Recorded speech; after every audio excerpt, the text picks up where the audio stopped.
Hi, they're already up here. Okay, hi everybody, welcome again. Once again, my name is Tane Danger. Very glad to have you. So, this is going to be a full house, which is great. We're very excited, but please come in. If you are in a row where there's some empty seats, unless you actually know there is somebody coming for that seat, please squeeze in so that we make room for all the folks who are going to come in and take some of these other seats.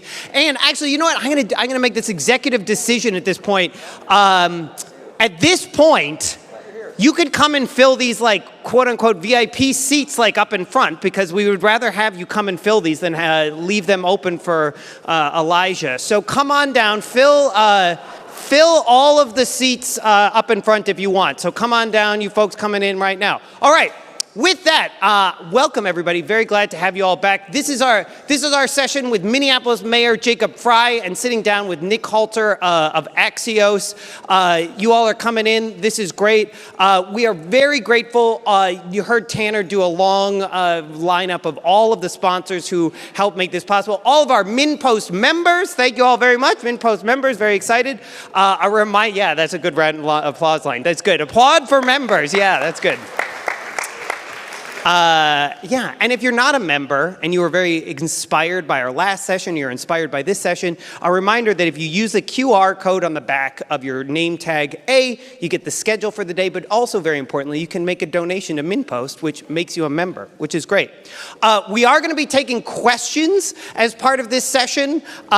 So if you have a question that you want to ask, you should have a card, or you'll get a card. We'll be handing those out to ask your questions on. I've done a lot of these events. I will just, this is not sort of like us being snooty. It is honestly true. If you are succinct and legible, your question is 10 times more likely to be asked. So that's my hot tip for you all.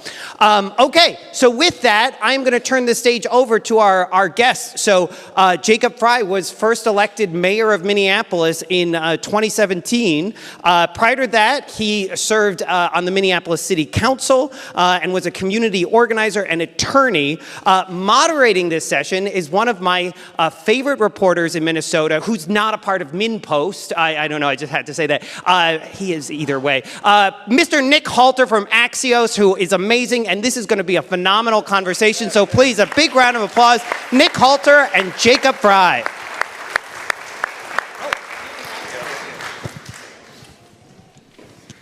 All right. How's everybody doing?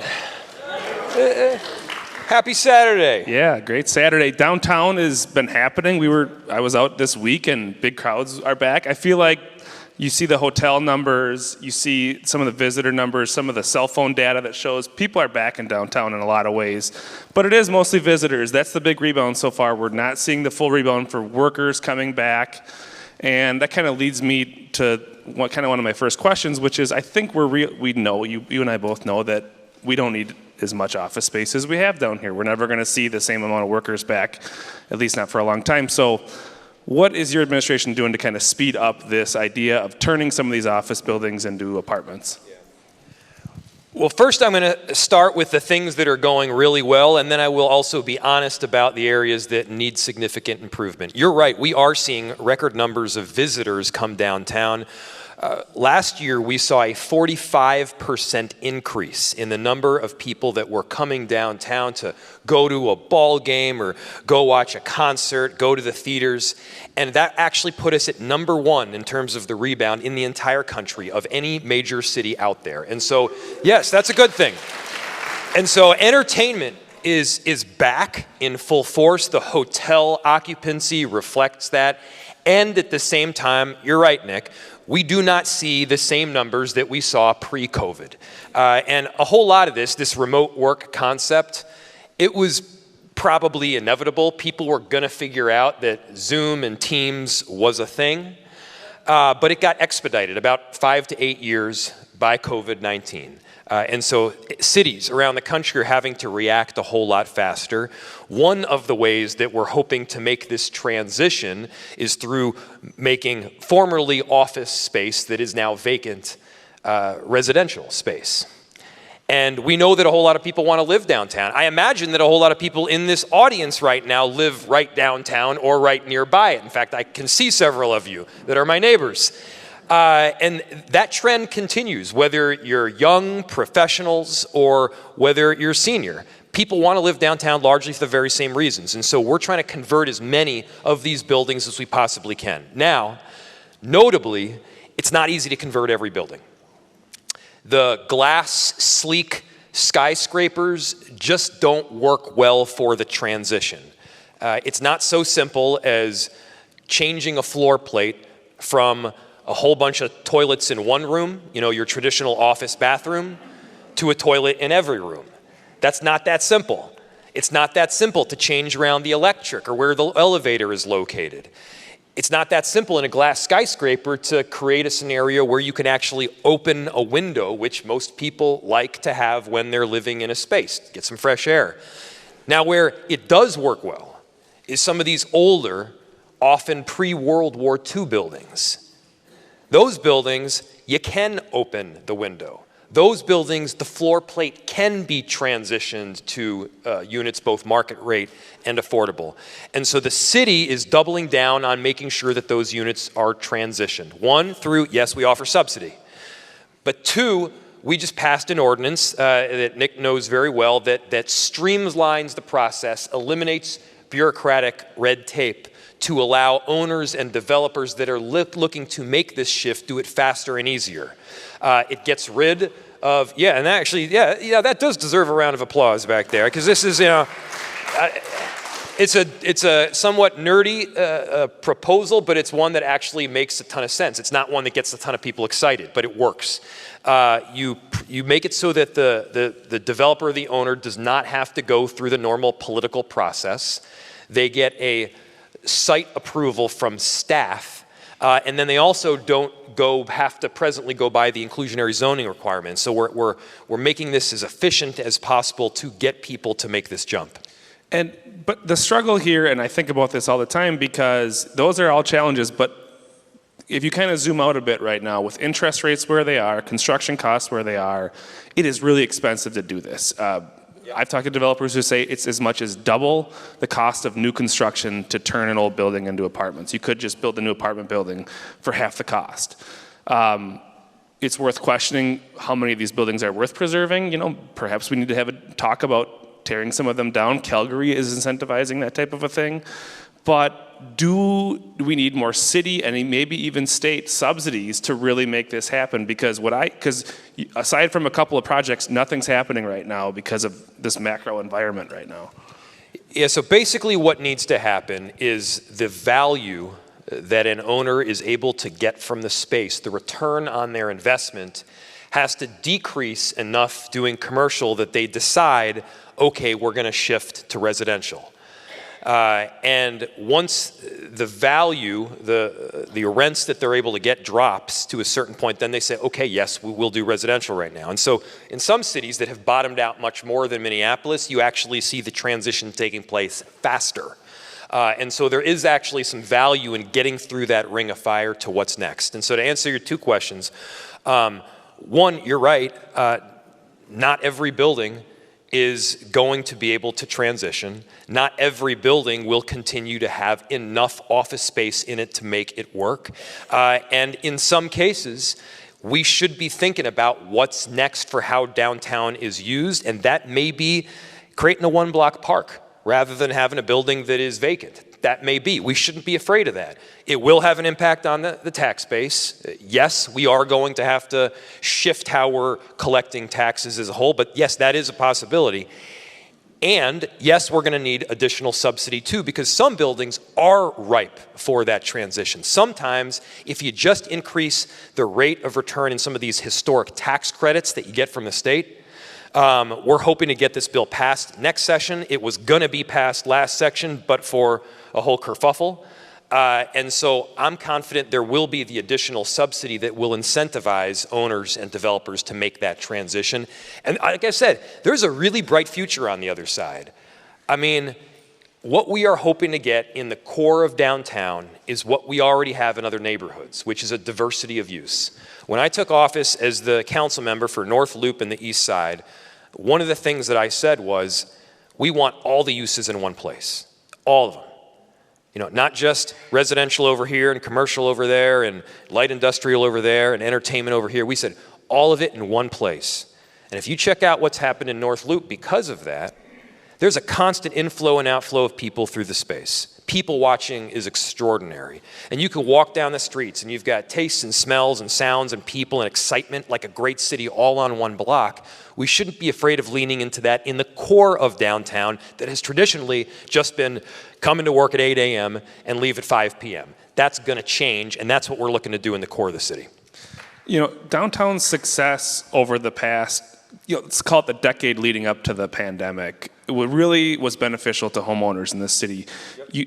These office towers were paying huge amounts of taxes. The development happening here was adding to the tax base, and so homeowners were kind of shielded from a lot of the big property taxes you saw sort of after the Great Recession. That is going to change this fall. We're seeing a shift back to them, and I think when people get their statements this fall, it's going to be a bit of an eye-opener. All these things we're talking about take a long time. It's going to be a while before we start seeing the conversions, until we start seeing the office market pick up again. How are we going to deal with the budget issues, and is it sustainable to keep this level of property taxes going that we're going to see this coming year? It's not sustainable for the long haul. We're going to need to make some significant changes. Yes, there has been a massive change in how property taxes are collected around the country. By the way, this is not just Minneapolis. St. Paul is exactly the same virtually in terms of property tax increase. The suburbs are even higher.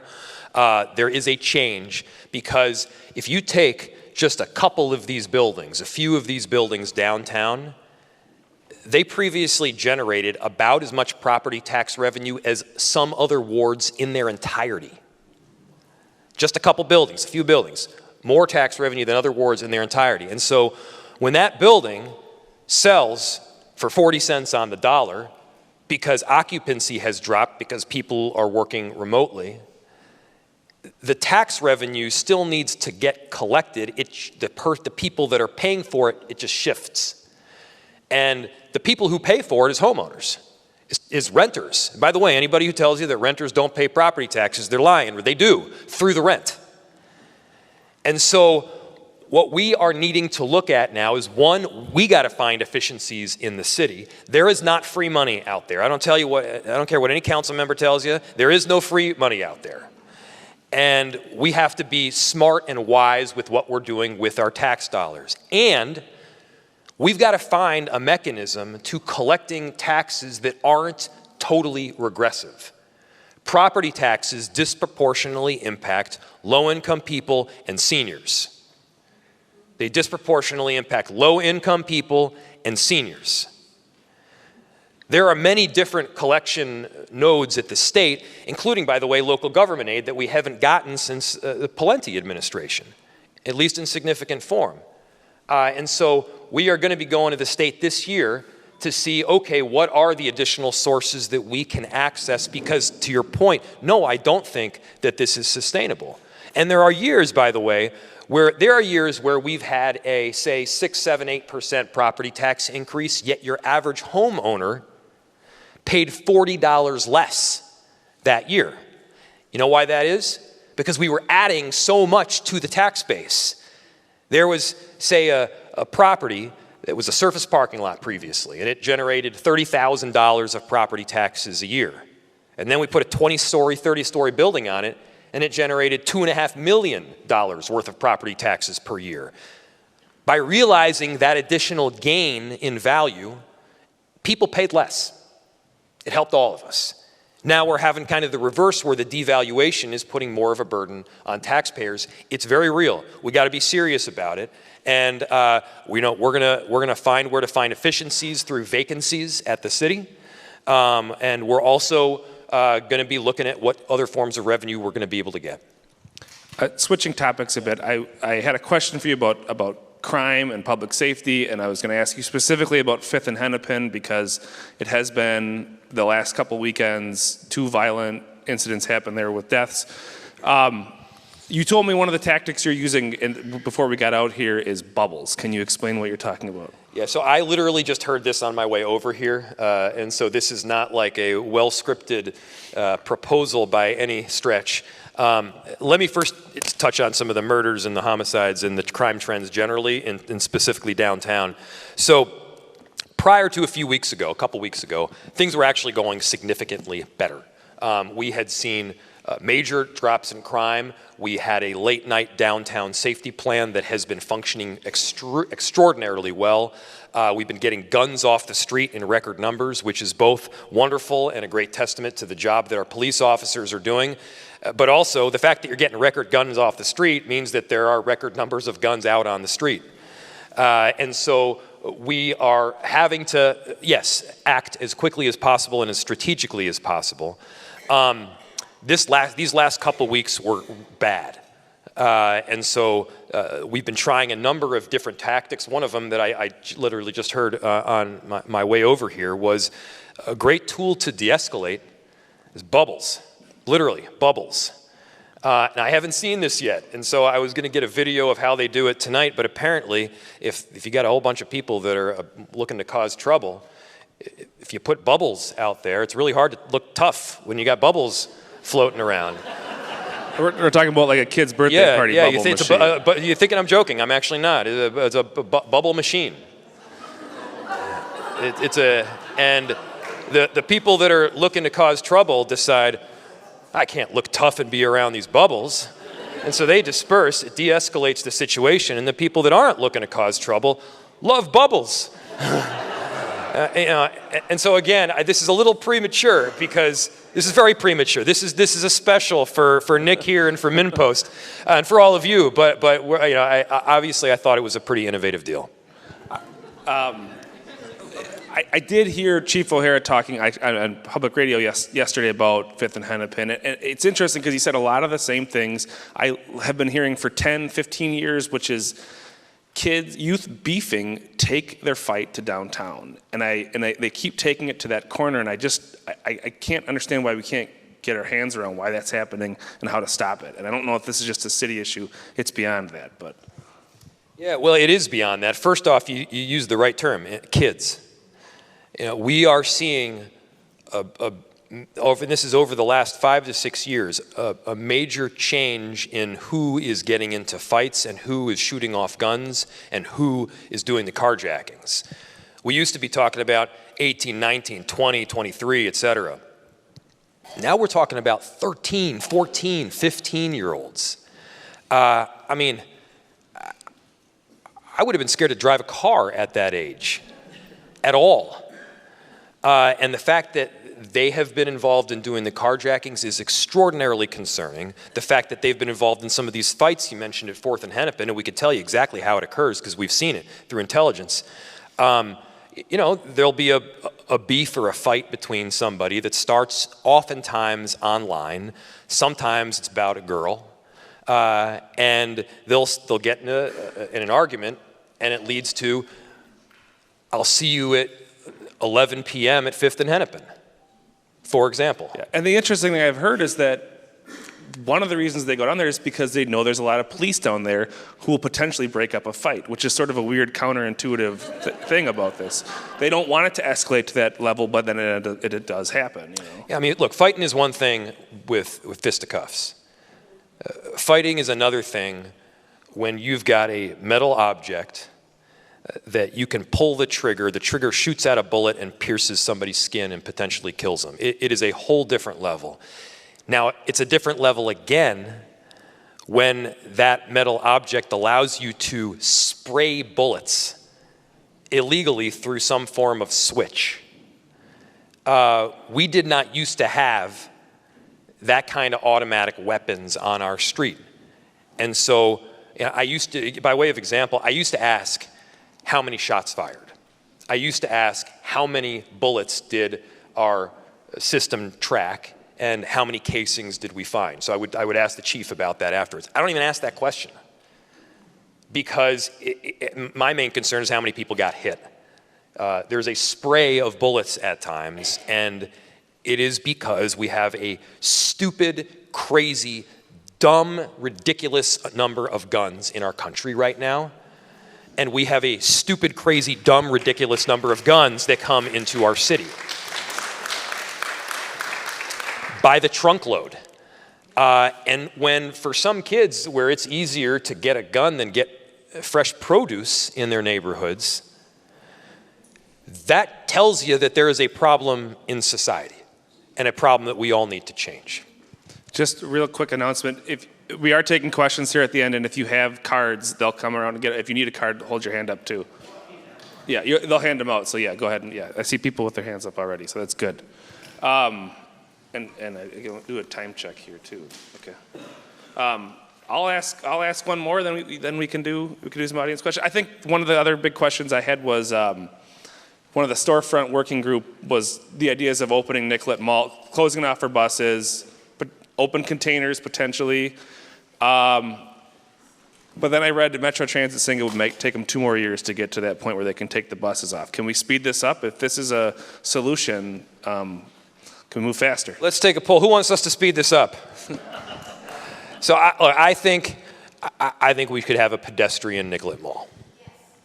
I believe that it is possible to have Minnesota's Main Street, which, by the way, Nicolet Mall is and has always been, be this beautiful pedestrian mecca where you come just to hang out. You know, even if you aren't going to dinner or going out to the theater, you want to be on that strip because it's fun, the people watching is magical, and you can have an experience. And so maybe you go out to eat and you get some dinner and you have a drink. Maybe you hang out on a park bench with a date. There's so many examples of how this can be a truly special place. There's some changes that we need to make in order to get there. Look, we've already got 2 largely bus-specific streets just next to Nicolet Mall in Marquette and 2nd. They were designed to handle bus traffic. This is not a massive, unbelievable shift that is insurmountable. We can do this. We can have the buses go down, Mark II, open Nicolet to pedestrians, and now here's where the lift is. Just making Nicolet Mall pedestrian does not make it a great pedestrian mall. You got to have people on it. If it's too long of a pedestrian space and it doesn't have the necessary density of people, you're never going to get the necessary density of the shops that you want to see. So some people, put in more, local businesses. Yeah, we agree. You got to get more people there. And so part of this whole deal is a transformation of downtown where you got more residents there. You got more tourists and people looking to have a great time coming in. And then, yes, you've got more small and local businesses that follow. And again, if you look at East Hennepin, by way of example, or you look at North Loop, it's bumping with businesses. There's barely a vacancy out there. And it's because there's a density of people. And that's what we need to bring to Nicolet Mall as well to allow it to be pedestrian. There's also no skyway dividing the traffic in those neighborhoods, which I think is a big factor. I don't know what the answer is, but that's another piece of it. Do you want to? Yeah, I can take one. All right. This one is a question about Uptown, particularly Hennepin and Lake is now a ghost town. What will it take to turn it around? Uptown has been the slowest to come back, I would say, of other areas in the city. I mean, look, East Lake, for instance, the area hardest hit by the unrest following the murder of George Floyd, virtually every business there is occupied. There's very few vacancies. If you look at other areas that were hit by the unrest, West Broadway is doing quite well right now. There are new businesses that are opening. Uptown has been hit hard. There needs to be renewed focus on it. And we need to be watching out for some of these business owners that have the courage to invest, that have these small local business owners that have the courage to say, I'm putting down roots here. We should be supporting them with our foot traffic and with our pocketbooks. And so there's a few things that we're working on to get things going again. One, construction will end, This is Minnesota. You can't make that promise. And look, there's both really major construction. I see my neighbors. There's huge construction in my neighborhood too, which is also on Hennepin, but just across the river. Yeah, it's burdensome. It is. It's a pain. I get it. And I'll say, in defense of, it's a county project largely on that side anyway. But in defense of them, in defense of anybody who's doing this work, you have to. It's not just about the surface level of the street, it's the guts of the street. You got old pipes that need to be fixed, otherwise you don't get water. You got old electrical that needs to be secured. Otherwise, you have all sorts of flammable issues. And so it's necessary. It's going to be beautiful once it's done. And we need to be doubling down investing. So one example of where we're investing is in our vacant storefronts initiative. Rather than just have a vacant storefront, we at the city are stepping up to help subsidize a plan to get local artists in there. The local artists get to set up their shop. They get to show off their product, whether that's performance art or painting. We put a bunch of color in the window itself. And it's something that livens up the street on the whole. It makes you want to be on the street because it's no longer vacant, it's beautiful. And so we're going to be setting this up and really targeting Uptown specifically and targeting specific support to those small and local businesses in the form of technical assistance so that we can make sure that some of the new entrepreneurs that do in fact have the courage can stay. Uptown needs to be a focus right now. Yes, it has been harder hit than many other areas, perhaps all other areas of the city recently. And I'm telling you, it will come back. You know, people back in 2018, people have all, I think one of the most popular things to do is to say Uptown is dead. Because they were saying it in 2018, they were saying it in 2015, they were saying it in 2012. What is true is Uptown is changing. And Uptown, I think, will always be in a state of evolution. That's just how that neighborhood works. This is a more difficult stage of that evolution, but it will get better. I was going to say, at one point, Uptown was dead because it had North Face and Columbia stores and an Apple store. And now it's dead because it doesn't have those stores. So I don't. I'm going to start using that one. Yeah. That is the best argument I think I've heard yet. Yeah. I think I understand this question, but if I'm interpreting it wrong, let me know. But it says, can you speak to corporate leadership's role in accelerating downtown core redevelopment? Are you meaning like corporate leadership calling more workers back into the office type of a thing? I think that's exactly where it's going. That and just living here, standing up for the city, doing the things that used to happen back before CEOs lived in Florida. Absolutely. So I'll touch on both of those things. First off, we do have a very philanthropic business community here. And I think the trick is not getting them to do a philanthropy. The trick is getting them to target their philanthropy towards low-income people. If you look at big dollar gifts, not just in Minnesota, but nationwide, a huge percentage of those huge dollar gifts go to art and universities. Again, we're all for art and universities. Nothing against those two really important things. It's also really important to give money to poor people. And by that I mean organizations that help out low-income people, whether that's through deeply affordable housing or shelter space, that's huge. Now, the second thing, which I imagine the question was targeting, is getting them to bring their people back downtown. So they are now, more than they have been before, but I remember I had a series of meetings with a number of corporate business leaders downtown, and I said to them, all right, what do you need? What do you need me to do in order to bring your people back downtown? And this was in like 2022. And what we heard most often was safety. We need it to be safe. We want you to put some beat officers out there if you can. If you can have some presence of police officers in the area and/or violence interrupters, that is what we want. And mainly they were talking about Nicolet. But it was beyond that as well. And I said, okay, let me get to work. And we did. And we increased the presence. And we made sure that there were beat officers out there. We found ways through really strategic plans to drive down crime. Crime dropped significantly. Crime dropped along those corridors. And about 3/4 of a year after we had proven ourselves, I went back to those same leaders and I said, okay, we did our part. Now do yours.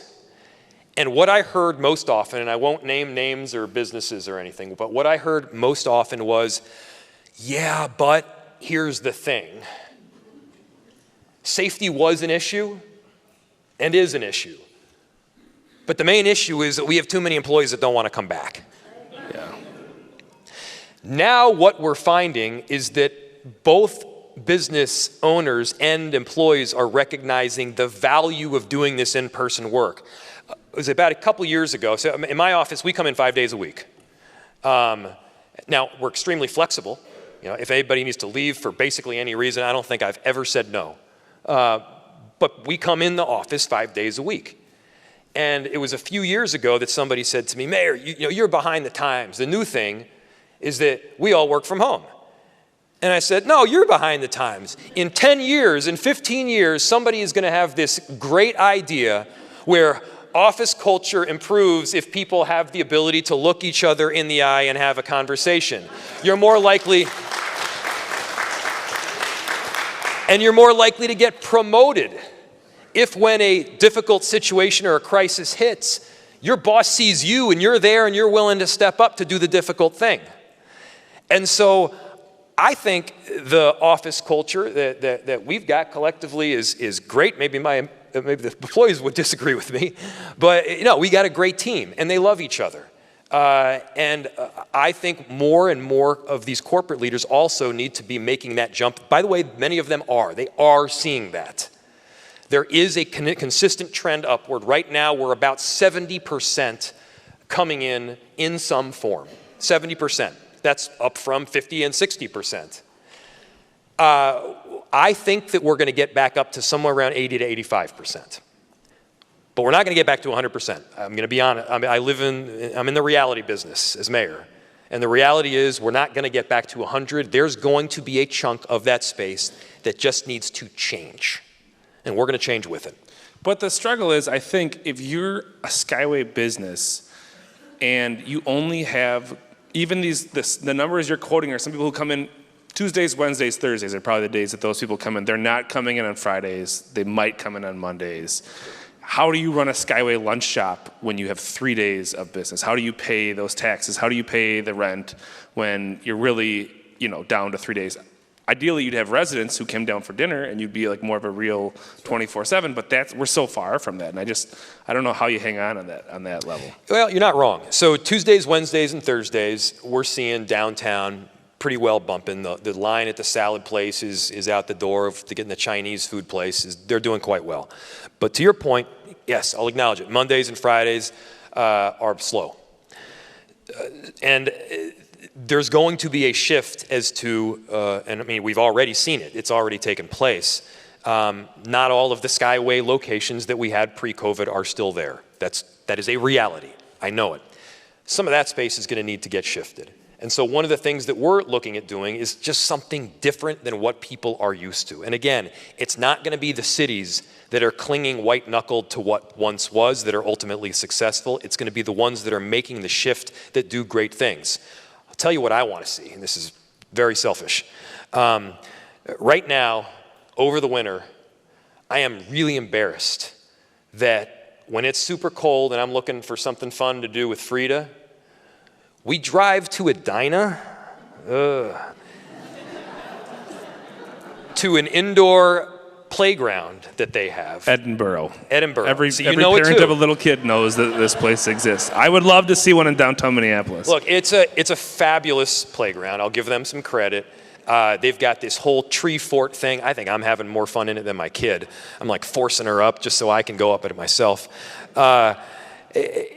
We could have that in the Skyway. We could have that in Gaviday or in Dayton's. You could set up a scenario, and I'm telling you, parents would flock to it, where you've got a playground, you've got places to eat for the parents to sit, maybe have a drink, pretend like they're watching their kid, while their kid is having an absolute ball and the parents are talking to their friends. It's safe. It's indoors where you'd, utilize some space. People pay money, by the way, to go to Edinburgh.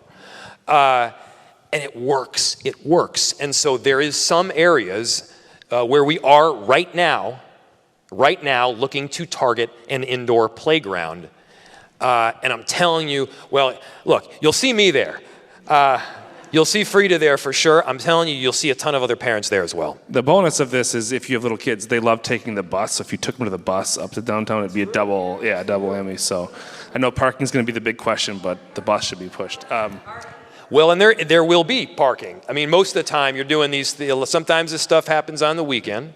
And so what we're looking to facilitate, is, yes, some form of reduced parking is also a possibility. And so there are some options as to how we can do this. Yeah, I got the wrap sign, so that's all the questions we have. Thanks to the mayor for coming out. Thank you, everybody. Thanks, everybody, for the Thank you, good MinnPost. questions. Thank you, Nick. Thank you.